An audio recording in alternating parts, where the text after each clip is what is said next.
अस्सलाम वालेकुम वरहमतुल्लाहि वबरकातुहू। आज 10 मार्च 2022 हम लोग इंडियन यूनियन मुस्लिम लीग झारखंड प्रदेश में अपने पार्टी की स्थापना दिवस मना रहे हैं। इस कार्यक्रम में मौजूद माननीय हमारे प्रदेश अध्यक्ष साहब जनाब अशरफ हुसैन साहब, हमारे प्रदेश उपाध्यक्ष साहबुद्दीन साहब प्रवक्ता, हमारे प्रदेश उपाध्यक्ष जनाब फजल इमाम साहब, प्रदेश सचिव सह सचिव हमारे परवेज साहब और एमजे साहब हैं, बबलू भाई हैं और जमशेदपुर से आए हुए मेहमान हमारे गौहर अंसारी साहब, इम्तियाज साहब और उनके तमाम लोगों का मैं अपने पार्टी की तरफ से तहे दिल से इस्तेमाल करता हूँ, तहे दिल से उनका स्वागत करता हूँ। और बहुत अच्छी बात है कि हम लोग इस झारखंड के अंदर में मुस्लिम लीग की बात कर रहे हैं। वो मुस्लिम लीग जिसका इतिहास आज हिंदुस्तान में कुछ लोगों को मालूम है और कुछ लोगों को नहीं मालूम है। मैं कम वक्त में आपको बताता हूं, चूंकि आज स्थापना दिवस है तो इंडियन यूनियन मुस्लिम लीग है क्या। असल जो है वो 1906 में ऑल इंडिया मुस्लिम लीग का गठन किया गया था मोहम्मद अली जिन्ना साहब के द्वारा। तो जब 1906 में ऑल इंडिया मुस्लिम लीग का गठन किया गया, जिसकी सरबराही मोहम्मद अली जिन्ना साहब ने किया, फिर 1947 में हिंदुस्तान और पाकिस्तान का बंटवारा हो गया। जब 1947 में बंटवारा हो गया तो ऑल इंडिया मुस्लिम लीग थी वो पाकिस्तान चली गई और पाकिस्तान मुस्लिम लीग के नाम से वहां पर उस पार्टी का कयाम हुआ। 10 मार्च 1948 को कायदे मिल्लत मोहम्मद इस्माइल साहब ने इंडियन यूनियन मुस्लिम लीग के नाम से इस पार्टी का गठन किया 10 मार्च 1948 को। उसके पीछे वजह क्या था? चूंकि आप हिंदुस्तान के सियासत को देखेंगे तो दो हिस्से में हमारा सियासत है, एक साउथ इंडिया और एक नॉर्थ इंडिया। साउथ इंडिया के अंदर में अभी एक सर्वे हुआ है, जिस सर्वे के अंदर में उसका मामला यह था कि पूरे हिंदुस्तान के अंदर में गुड गवर्नेंस में सबसे टॉप लेवल पर और टॉप टू बॉटम में कौन कौन से राज्य आते हैं गुड गवर्नेंस में, जिसकी हुकूमत अच्छी हो, जिसकी जनता सुख संपन्न हो, जिसके यहाँ ज्यादा लिटरेसी हो। तो टॉप नंबर पर हमारा जो है केरला आया, जो साउथ के अंदर में है। और सबसे जो वर्स्ट कंडीशन में है, सबसे डाउन कंडीशन में है, वो यूपी और झारखंड आया। जबकि हिंदुस्तान को आजाद हुए 75 साल हो गए हैं और मुस्लिम लीग को बने हुए 74 साल हो गए। आज 74वां हम लोग स्थापना दिवस मना रहे हैं। तो कायदे मिल्लत मोहम्मद इस्माइल साहब का बस एक यही कहना था कि अगर हमारा कौम, हमारे लोग जो हिंदुस्तान में हैं, अगर उन्होंने अपने आप को सियासत से दूर कर दिया तो गोया ऐसा है जैसा पॉलिटिकल असैसिनेशन हो गया उसका। सियासत के तौर पर जो है सियासी उसका कत्ल हो गया, और जिसका कत्ल हो जाता है उसका कोई वजूद बाकी नहीं रहता है। आज साउथ इंडिया के अंदर में मुस्लिम लीग बहुत मजबूती के साथ है। और मैं आपको यह बता दूं कि साल 1952 में अब तक भारतीय संसद का आयोजन 1962 से लेकर 52 से लेकर के आज तक सदन के अंदर में, संसद के अंदर में, राज्यसभा के अंदर में मुस्लिम लीग का प्रतिनिधित्व रहा है और आज भी मौजूद है। 1948 में वजूद आया था और 52 में सदन पहुंच गया। उस वक्त से लेकर के आज तक हमारे आज भी 3 सांसद हैं, एक राज्यसभा सांसद, 3 एमपी हैं और एक राज्यसभा सांसद है, राज्यसभा सांसद। तो कहने का मतलब है कि केरला के अंदर में हमारी आबादी कम है मुसलमानों की। झारखंड के अंदर में जैसे साहबुद्दीन साहब ने कहा कि उसके बनिस्बत बहुत ज्यादा आबादी है, 20% लगभग में है। लेकिन आज 21 साल हो गया, 22वां साल चल रहा है झारखंड अलग हुए। हमें तो कुछ नहीं मिला, हमारे लोगों को कुछ नहीं मिला और छला जा रहा है। क्या वजह है इसका? हम जिस मजहब को मानने वाले हैं उस मजहब का नाम इस्लाम है, और इस्लाम कोई ऐसा मजहब नहीं है जिसमें किसी हर मामले पर जो है सरबराही और सरपरस्ती ना बताया गया। बाद मुसलमानों के अंदर में एक धारणा बैठा हुआ है कि एक कॉन्सेप्ट बैठा हुआ है कि सियासत गंदी चीज होती है, लेकिन उन तमाम मुसलमानों को मैं बता दूं कि सियासत से ही इस्लाम फैला है। हुजूर पाक सल्लल्लाहु अलैहि वसल्लम जब मक्की जिंदगी को छोड़ करके जब मदनी जिंदगी में चले गए तो चटाई पर बैठ करके चारों खलीफा के साथ बैठ करके सियासत किया हुजूर पाक सल्लल्लाहु अलैहि वसल्लम ने। और चूंकि हमारा मुल्क जमहूरी है, इसका निजाम जमहूरियत का है, तो इस जमहूरी निजाम के अंदर में हर मुसलमान मर्द औरत पर जिस तरह से इल्म हासिल करना फर्ज है, उसी तरह से सियासत की बेदारी फर्ज है। अगर आप सियासत की बेदारी फर्ज नहीं होगी, नहीं मानेंगे उसको, तो हमारे यहाँ मुजफ्फरनगर जैसे दंगे होंगे। चूंकि हमारे हुक्मरान नहीं होंगे, एडमिनिस्ट्रेशन में हमारे लोग नहीं होंगे, सत्ता पक्ष में हमारे लोग नहीं होंगे, अदलिया में हमारे लोग नहीं होंगे। तो नॉर्थ इंडिया के अंदर में आज जो हालात हैं वो यही है कि जो मुसलमान सियासत में हैं वो अपने हुनर को, अपने ताकत को गिरवी में रख करके पद के लालच में उस पार्टी को ग्रहण किया हुआ है और उनको छला जा रहा है। बड़ी मिसाल मैं बता रहा हूं आपको शहाबुद्दीन साहब का, लालू यादव के पार्टी से। देखिए क्या हालत हो गया। जब मौत हुई इनकी, उनके परिवार ने कहा कि उनको जो है अपने जन्म स्थल जहाँ है वहां पर इनके जनाजे को ले जाया जाए। उस पार्टी के या जनता दल के, राष्ट्रीय जनता दल के किसी भी लीडर ने, इवन के चाहे वो तेजस्वी यादव या XYZ जो भी हो, किसी ने इसका समर्थन नहीं किया और मजबूरी में 4 लोगों के बीच दिल्ली के कब्रिस्तान में उनका दफन कफन हुआ। जबकि वो शख्स ऐसे कि पूरी जवानी, पूरा ताकत उस पार्टी को सींचने में लगा दिया। आज आजम खान की हालत देख लीजिए, आजम खान साहब की क्या हालत हो रहा है। तो कहने का मतलब है कि जब तक हम लोग पार्टी, वैसी पार्टी के बीच नहीं आएंगे जो हमारी बात कर रहा हो, हमारी आइडियोलॉजी की बात कर रहा हो, जब तक हम उसके बैनर तले नहीं आएंगे तब तक यूज एंड थ्रो का काम होता रहेगा। और जब यूज एंड थ्रो होगा तो सीधी सी बात है भाई कि पर्सनल, व्यक्तिगत किसी का फायदा हो जाएगा, अवाम कौम मिल्लत का फायदा नहीं हो सकेगा। यही मिशन और विजन के तहत में हम लोग पूरे झारखंड के अंदर में पार्टी के लिए काम कर रहे हैं। अब एक सवाल होता है कि सेंट्रल के अंदर में जो हमारी पार्टी है वो कांग्रेस से अलायंस है उसका। जैसे केरला के अंदर में इंडियन यूनियन मुस्लिम लीग है, उसका अलायंस कांग्रेस से है और वहां की क्षेत्रीय पार्टियों से है। वो सारी पार्टी मिलकर के UDF बना है, यूनाइटेड डेमोक्रेटिक फ्रंट, और 1952 से लेकर के आज तक प्रभाव में है और यकजहती के बिना पर अपनी सारी बात मनवा लेता है। अभी हमारे हैदर अली शाह खंजर साहब का इंतकाल हो गया, वहां का मुख्यमंत्री स्टालिन के घर आया, घर आकर के संवेदना व्यक्त किया। तो मैं ये चाहता हूं, हमारी पार्टी ये चाहती है कि झारखंड के अंदर में भी अदर सियासी पार्टियां हैं, चाहे वो क्षेत्रीय पार्टियां हो या नेशनल पार्टी। नेशनल पार्टी में एक ही हमारी कांग्रेस पार्टी है और क्षेत्रीय पार्टी में है JMM है और भी RJD भी है, कुछ कुछ यहाँ पर प्रभाव है। तो हमारी पार्टी झारखंड की, उसका ये एक विजन है कि जिस तरह से हम केरला के अंदर में UDF के साथ शामिल हैं और शर्तों पर शामिल हैं। लोगों ने कहा कि आप कांग्रेस के साथ शामिल हैं, कहीं कांग्रेस की बुराई करते हैं। बोले कांग्रेस के साथ शामिल होना हमारी मजबूरी है, क्योंकि हम केंद्र में बने रहना चाहते हैं ताकि हमारे हर क्षेत्र का मुद्दा पार्लियामेंट में उठाने वाला हमारा सांसद मौजूद रहे। वहां पर हमारा अपना मुद्दा होता है, हम अपनी बातों को पहुंचा सकते हैं। आज आप जिस पार्टी के बैनर तले बैठे हुए हैं, आप जो है यतीम और कमजोर नहीं हैं। 4 सांसद हैं आपके, क्षेत्रीय पार्टी का 4 सांसद होना बड़ी बात हो जाती है और केरला से हमारे शायद 21 या 22 विधायक हैं। तो बात यह है कि हम यहाँ पर झारखंड के अंदर में अपना वर्चस्व स्थापित करना चाहते हैं, लोगों के बीच में मिलकर के लोगों के मुद्दे को, जनहित मुद्दे को हम लाना चाहते हैं कि जब तक हम लोगों के बीच में बात नहीं करेंगे तब तक हमको कोई नहीं जानेगा। जिसमें से हमारा जो है सबसे बड़ा मुद्दा, जैसा शहाबुद्दीन साहब ने कहा कि 2 महीना पहले हम लोगों ने झारखंड सरकार को संज्ञान में इस बात को दिया था कि 100 यूनिट बिजली जिस तरह से आपने माफ करने का वादा किया था इलेक्शन के वक्त में, उसको माफ किया जाए। बजट सत्र में रामेश्वर राव जी ने ऐलान किया कि 100 यूनिट बिजली माफ किया जा रहा है, शर्तें लागू हैं, टर्म एंड कंडीशन।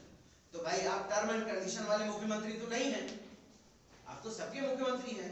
क्या टर्म कंडीशन है तो जो गरीब किसान हैं उनको 100 यूनिट बिजली जो है माफ किया गया है। तो गरीब किसान है तो गरीब है तो उसके पास जमीन कहाँ से होगा। और दूसरी बात है, गांव में आप बताएं कितना बिजली मुफ्त होता है, कितना बिजली 24 घंटे में आता है। यहाँ बात यह हुई थी कि 100 यूनिट बिजली मुफ्त सभी को दिया जाए, जबकि सरकार ने कहीं ना कहीं जो है यहाँ पर कटती निभाने की कोशिश किया है। आज 10 मार्च 1948 से जनाब अशरफ उदय साहब के सदारत में, उनकी अध्यक्षता में एक हम लोग आंदोलन की शुरुआत करेंगे कि आईयूएमएल झारखंड पार्टी की यही पुकार, 100 यूनिट बिजली मुफ्त सभी को दे सरकार, क्योंकि आप सभी के मुख्यमंत्री हैं। और जब 100 यूनिट बिजली अगर माफ हो जाता है आम जनता के लिए तो बड़ी राहत हो जाती है, क्योंकि जिस तरह से कोरोना काल का मामला चल रहा है, हर लोग त्रस्त हैं। तो ये काम जो है रांची से होते हुए झारखंड के तमाम 24 जिलों के अंदर में होगा और हस्ताक्षर अभियान चलेगा। और हस्ताक्षर अभियान के तहत लोगों को जागरूक करने का काम किया जाएगा कि सरकार ने जो वादा किया है उस वादे को पूरा किया जाए। तो मैं बस मुख्तसर सी बात पे अपने इस वक्तव्य को खत्म करता हूं कि हम तमाम लोग जो यहाँ मौजूद हैं और जितने लोग तमाम लोगों के बीच में जाएंगे, बस हमारा एक विजन होना चाहिए कि जिस तरह से झारखंड में गवर्नमेंट है तो हम तमाम लोग उस गवर्नमेंट के एक्टिविटीज को उसको समझने, सोचने और देखने का काम करें। और जब हम समझने लगेंगे तो उसमें शामिल होने के लायक भी हो जाएंगे। इसी कोशिश के साथ मुस्लिम लीग सियासी बेदारी जो है तमाम लोगों के बीच में कर रही है कि हमारा विधायक होगा। जब हम मेहनत करेंगे, कल को हम गठबंधन में आएंगे, जब गठबंधन में होंगे तो हमारा विधायक होगा। जब केरला के अंदर में 14% आबादी मुसलमानों की है, वहां पे 21 और 22 विधायक हो सकते हैं। यहाँ तो 20 प्लस है हमारे पास, क्यों नहीं हमारे विधायक हो सकते? हाँ, कुछ लोगों ने कहा कि विधायक तो हैं आपके, कहाँ है भाई? तो कांग्रेस से भी हैं, जेवीएम से भी हैं और अदर पार्टी से भी हैं, चाहे वो बंधु तिर्की के नाम पर हो, चाहे हफीजुल हसन हो, या दो और हैं, सरफराज साहब हैं और इरफान साहब हैं। 4 विधायक हैं हमारे। लेकिन मैं उन तमाम लोगों से आप लोगों के बीच में पूछना चाहता हूं और उन लोगों को संज्ञान में भी दिया कि आज 22 साल हो गए, आज तक झारखंड के अंदर में वक्फ बोर्ड का गठन नहीं हुआ है। एक दफा खाना पूर्ति के लिए गठन हुआ था, उसके बाद वो खत्म हो गया। हर रोज लाखों का संपत्ति मुसलमानों को लूटा जा रहा है। पूरे हिंदुस्तान के अंदर में रेलवे के बाद अगर जो सबसे बड़ी संपत्ति है वो मुसलमानों की है। 800 साल तक अंग्रेजों ने हुकूमत, 800 साल तक अंग्रेजों ने जो हुकूमत किया है, तो वो क्या छोड़ करके गए? हमारी संपत्ति छोड़ करके गए। उस संपत्ति का हम लोग जो है हिफाजत नहीं कर पा रहे हैं और संज्ञान में हम लोगों ने दिया है। हफीजुल हसन साहब से जो हम लोगों ने मुलाकात की कि यहाँ पे वक्फ बोर्ड का गठन होना चाहिए, बस आपके लिखित में हम लोगों ने दिया। मौजूद हमारे अध्यक्ष साहब भी वहां मौजूद थे। हम लोगों ने कहा, लास्ट में जब शीत सत्र चल रहा था उस वक्त में कहा कि उर्दू एकेडमी, वक्फ बोर्ड, हर हाल में इसका गठन होना चाहिए। साहब शीत सत्र में इस बात को जरूर उठाएं। चारों में से किसी एक विधायक के अंदर में पता नहीं कि सलाहियत, ये ताकत, ये जरूरत नहीं समझा, कहीं कोई बात नहीं उठाया। हाँ, कागजात में, प्रेस कॉन्फ्रेंस में बात हो जाती है, असेंबली में बात नहीं होती है। क्यों? क्या वो मुसलमान नहीं है? वो जो संपत्ति जो लूटी जा रही है हर तरफ से, क्या वो उनका भी संपत्ति नहीं है? जब मालूम किया तो पता ये चला कि वो आइडियोलॉजी उनका नहीं है। वो अपने पार्टी सुप्रीमो से पूछते कि मुझे ये बात कहनी है या नहीं कहनी है। लेकिन जब हम इस पार्टी के अंदर में रहेंगे तो जो अवाम की बात होगी वो यहाँ के सदर और बाकी जो लोग हैं, बॉडी के लोग बैठ करके मशवरा करके तय करेंगे कि कौन सी बात उठानी है, कौन सी बात नहीं उठानी है। ये सीधी सीधी बात है। तो जो पार्टी दूसरे लोगों के साथ, जो मुसलमान दूसरी पार्टियों में काम कर रहे हैं, आज भी काम कर रहे हैं, मैं अभी वक्त मेरे पास बहुत कम है, वरना मैं आपको वो वीडियो दिखाता आज से 15 दिन पहले का। रांची के अंदर में रांची के अंदर में एक एमपी का चुनाव लड़ा हुआ, एक कैंडिडेट है कांग्रेस से। अभी जब कांग्रेस की मीटिंग हो रही थी उस वक्त में राजेश ठाकुर वगैरह सब बैठे हुए थे, तो उनको लोगों ने जो है ये कह के हटा दिया कि चलिए चलिए आप किनारे बैठिए और कुर्सी के सबसे पीछे जाकर के बैठिए। अब वो नाराज हो गए बहुत, मीडिया वालों ने घेर लिया। तो उन्होंने कहा कि मैं पिछले 15 साल से कांग्रेस पार्टी की सेवा कर रहा हूँ, मुझे पद नहीं चाहिए, लेकिन कम से कम कुर्सी तो दे दो बैठने के लिए। ये क्या बेबसी है भाई कि आप दूसरे का मेहनत कर रहे हैं दूसरे के लिए और आपको नकारा जा रहा, दुत्कारा जा रहा है, फिर भी जो है आप इस तरह का हरकत कर रहे हैं। वजह ये हुआ कि आप जो है सियासत के एतबार पर जो है फकीर हैं, अपनी सारी ताकत समेट करके आपकी झोली में डाल दे रहे हैं, फिर आप तय कर रहे हैं कि हम कितना कदम चलेंगे और कितना कदम नहीं चलेंगे। आपने हमारे पैरों में जंजीर बांध दिया है। तो मुस्लिम लीग इन तमाम चीजों को खत्म करती हुई ये आप तमाम लोगों से कहती है कि एक ही पार्टी है इंडियन यूनियन मुस्लिम लीग, जो तमाम लोगों की बात करती है और डिग्निटी की बात करती है और मुसलमानों के साथ साथ तमाम अल्पसंख्यक, पिछड़े और सभी जितने भी दबे कुचले लोग हैं उन सब की बात करती है। हमारी जो पार्टी है केंद्र के अंदर में, तो उस पार्टी का उद्देश्य है जिसके कुछ पॉइंट मैं आपको बहुत शॉर्टली बता देता हूं। पहला उद्देश्य हमारा है मुस्लिम लीग का जो गठबंधन हुआ है उसमें है कि कश्मीर में जो धारा 370 है उसे ना हटाया जाए। दूसरा, मुसलमानों में भारत को आरक्षण मिले, मुसलमानों को भारत के अंदर में आरक्षण मिले। आरक्षण की बात नहीं है, हमारे केरला के अंदर में आबादी के अनुसार मुसलमानों को आरक्षण मिला हुआ है। और शर्त यह है कि अरबी को सेकंड लैंग्वेज का दर्जा दिया जाए। सेकंड लैंग्वेज का दर्जा देने की वजह से क्या हुआ है कि जितने भी मौलाना और मौलवी हैं उन सबको सरकारी नौकरियां हैं और 80 से 90 हजार रुपये तनख्वाह उठा रहे हैं। आज हमारे देखिए तो मौलवी मौलाना लोग 4000 5000 रुपये इमामत कर रहे हैं। ये शर्तें हैं हमारी। तीसरी शर्त है कि भारत को हिंदू राष्ट्र बनने से रोका जाए। ये चीजें तमाम जो हिंदुस्तान के अंदर में साजिश के तौर पर ये फैलाया जा रहा है कि भारत को हिंदू राष्ट्र घोषित किया जाए, तो मुस्लिम लीग इसके खंडन करती हुई डिमांड करती है। चौथा है बाबरी मस्जिद को दोबारा से इसका निर्माण कराया जाए। ये मुसलमानों के लिए उसका जो डिग्निटी था उसको खत्म कर दिया गया। पांचवा, आम आदमी का समीकरण जिस तरह से होता है कि जितने आबादी है उसके हिसाब से किस किस तबके में किस किस तरह के लोग हैं उसके हिसाब से सरकार उनको पूरी तरह से उनका संरक्षण करे। पांचवें में है, छठे में है, हमारी पार्टी झारखंड में जब गठबंधन होगा तो हम शर्तें तय करेंगे। हम शर्तें तय तब करेंगे जब हमारे अंदर सियासी सोच होगा, जब हम लोगों के पास जाएंगे, लोगों के मुद्दे को देखेंगे। आज झारखंड गवर्नमेंट में एक ऐलान हुआ कि जितने भी आदिवासी छात्राएं हैं, मेधावी छात्राएं, वो पढ़ने के लिए लंदन जाएंगी। तो क्या अल्पसंख्यक छात्राएं और छात्र नहीं हैं? ये चारों जो आपके विधायक हैं, किसी ने भी कोई बात नहीं बोला। आदिवासी जाएंगी तो आदिवासी झारखंड के रहने वाले, बाकी अल्पसंख्यक और जो है मुसलमान वो कहाँ के रहने वाले हैं? एक आंख में काजल और दूसरा आंख में सुरमा। तो इस तरह की तो बात नहीं चलेगी। तो ये कौन बोलेगा? ये मुस्लिम लीग से निकले हुए लीडर बोलेंगे। जब तक हमारी अपनी आवाज इस बैनर तले नहीं बनेगी तब तक हम चले जाते रहेंगे, हमको लूटा जाता रहेगा और हम बस 5 साल में सिर्फ वोट देने का अधिकार होगा, बाकी चीजों से हमको वंचित रखा जाएगा। तो शरीयत भी यही कहता है कि आप जिस सिस्टम के अंदर में हैं आपका पहला फर्ज है, और जिस तरह से हमारे नबी पाक सल्लल्लाहु अलैहि वसल्लम तमाम उम्मत के लिए रहमत बना के भेजे गए और मुसलमान को अल्लाह का खलीफा बना के भेजा गया है, तो खलीफा का काम ये होता है, हर मुसलमान अल्लाह का खलीफा है। खलीफा का काम होता है कि उसके नजरों के सामने ना गलत होगा, ना नाइंसाफी होगी, ना किसी तरह से किसी को जुल्म सितम के साथ सताया जाएगा। खलीफा जहां है वहां अमन होगा। हम मुसलमान के सामने में लोगों का मॉब लिंचिंग हो जा रहा है, गैर मजहबी नारे लगा करके उसको मार दिया जा रहा है, सलाखों के पीछे बंद कर दिया जा रहा है, हम खामोश हैं। क्यों खामोश हैं? क्योंकि हमारे पास पॉलिटिकल बैकअप नहीं है। जिनके पास बैकअप है वो रिमोट से चलते हैं। तो आज तमाम आप लोग जो यहाँ मौजूद है और तमाम चूंकि यहाँ पे हमारा जो है वीडियो कवरेज हो रहा है, तमाम देखने वालों को मैं ये बताना चाहता हूँ कि शौक से या खौफ से आओगे तो जरूर मुस्लिम लीग के नीचे, दूसरा तुम्हारा कोई रास्ता नहीं है। चूंकि 74 साल 75 साल हो गए नॉर्थ इंडिया के अंदर में मुसलमानों की हालत आप देख लें, क्या हालत हो गई है, बदतर हालत हो गया है।